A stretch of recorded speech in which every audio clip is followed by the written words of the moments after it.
Assalamualaikum warahmatullahi wabarakatuh. Pendengar setia Radio Irsad, saya akan menunjukkan berita untuk hari ini, Minggu 30 November 2025. Sari berita penting. FKUI KSBSI gelar aksi mogok kerja di PT Wana Mukti Wisesa WW. 500 buruh tuntut pemenuhan hak normatif. Berita kedua. Kebakaran di SPBU Tebu, 2 mobil yang jadi korban. Berita ketiga, 2.900 jiwa pengungsi Malala butuhkan bantuan pangan segera. Berita selengkapnya. Berita ketiga, sebanyak 2.900 jiwa korban bencana banjir bandang atau Galodo di Kecamatan Malala masih menunggu bantuan pangan. Mereka kini terancam kelaparan karena terisolir dari dunia luar. Mereka tersebar di berbagai titik lokasi. Di Jorong Campago terdapat 600 jiwa. Kemudian Jorong Limo Badak, Jorong Pakan Usang, Jorong Subarang, dan Jorong Saskan sebanyak 850 jiwa. Selanjutnya di Jorong Salimpawang sebanyak 700 jiwa. Lalu di Jorong Sigiran dan Jorong Koto Andaleh 750 jiwa. Akses jalan darat dari semua sisi jalan tertutup longsoran dan terban. Sejumlah jembatan juga putus. Mereka terisolir dari dunia luar.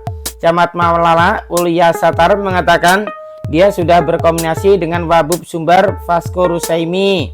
Beliau mengatakan insya Allah segera diusahakan heli untuk Malala. Sekarang masih terkendala cuaca buruk katanya. Pangdam 20 Tuanku Imam Bonjol Majen TNI Arif Gajah Mada juga mengatakan agak sulit mengirimkan bantuan dengan helikopter jika cuaca masih tetap buruk. Namun pihaknya dengan pemerintah daerah akan berupaya mengirimkan bantuan ke lokasi bencana sesegera mungkin. Sedaprov Sumbar Ari Yuswandi yang dihubungi media secara terpisah mengatakan jika lewat udara juga sulit, maka tim akan mengupayakan lewat jalur sungai dengan memakai perahu. Hanya saja dari informasi yang didapat media dari warga Malala, sejumlah sungai masih meluap. Malah Batang Malala yang berada di antara Jorong Pakan Usang dan Tobo juga Galudo. Sekitar pukul 10:15 Indonesia Barat tadi. Bahkan juga ada longsoran tebing di dekat Jorong Silampawang. Pada tanggal 27 November 2025 sekitar pukul 10:00 Indonesia Barat telah terjadi bencana alam tanah longsor di kawasan Jembatan Kembar Silayang Bawah, Kecamatan Padang Panjang Barat, Kota Padang Panjang, Sumatera Barat. Longsor ini mengakibatkan badan jalan tertimbun serta beberapa rumah masyarakat mengalami kerusakan akibat material tanah yang meluncur dari tebing. Saat proses penanganan evakuasi berlangsung, longsor susulan kembali terjadi dan menimpa sejumlah petugas yang sedang berada di lokasi. Dalam perjalanan tersebut, 3 personel TNI AD yang telah membantu evakuasi ikut terdampak material longsor. Kapendam 20 TIB Letkol Kavalri Taufik Esos MM mengatakan berdasarkan informasi awal yang didapatkan di lapangan, dari 3 personil tersebut, 1 personil ditemukan meninggal dunia.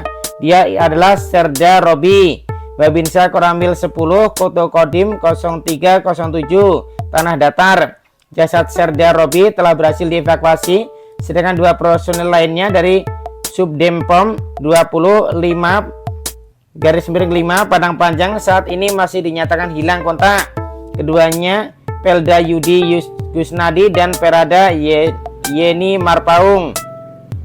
Mereka semua adalah pahlawan yang gugur dalam mendedikasikan diri saat melaksanakan pengabdian kepada bangsa dan negara, khususnya di wilayah Sumatera Barat yang kita cintai ini.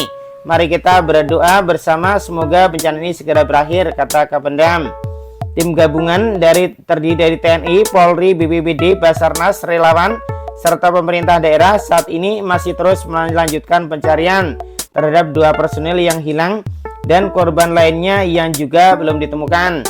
Mereka juga melakukan pembersihan material longsor untuk membuka akses yang tertutup. Upaya pencarian dilakukan dengan tetap memperhatikan keselamatan personil mengingat kondisi tanah yang masih labil. Kapolda Sumbar, Irjen Polisi Gatot Trisuryanta telah meninjau daerah Agam yang menjadi lokasi terparah akibat banjir dan tanah longsor. Peninjauan dilakukan melalui udara dengan Basarnas. Kita memastikan adanya laporan dari masyarakat sejumlah titik di daerah Koto Alam dan Palembayan di Agam terisolir. Tadi sudah kita pastikan memang di sana tidak bisa dilalui oleh kendaraan dikarenakan jumlah jalan putus akibat banjir dan tanah longsor, kata Gatot Sabtu 29 November 2025. Gatot mengatakan untuk mengevakuasi warga yang terluka dan pendistribusian bantuan, pihaknya akan mengirimkan melalui jalur udara, di mana saat ini sudah disiagakan 2 helikopter dari Basarnas dan TNI. Kita akan kirimkan 6 alat berat untuk bisa menyelesaikan persoalan jalan yang putus di daerah Palembayan. Tadi kita mendapat laporan dari Sekda ada warga mengalami luka terbuka dan butuh pertolongan. Kita juga sudah kirim helikopter untuk membawa warga tersebut. Sementara dari Bandara Lanut kita telah mensiagakan ambulan untuk membawa korban ke Rumah Sakit Bayangkara, katanya. Dikatakan saat ini fokus di Kabupaten Agam khususnya di Palembayan sebab di sana ada beberapa nagari maupun jorong terisolir dikarenakan jalan-jalan di sana banyak putus. Saat ini kita masuk ke tahapan evakuasi dan rehabilitasi. Tadi malam kita sudah bicarakan dengan Forkopimda. Data-data ini kita input dari bawah mulai dari jorong, nagari, kecamatan, kabupaten, provinsi hingga BNPB, ujarnya. Sumber berita Harian Singgalang. Demikian berita untuk hari ini. Terima kasih atas perhatian Anda. Wassalamualaikum warahmatullahi wabarakatuh.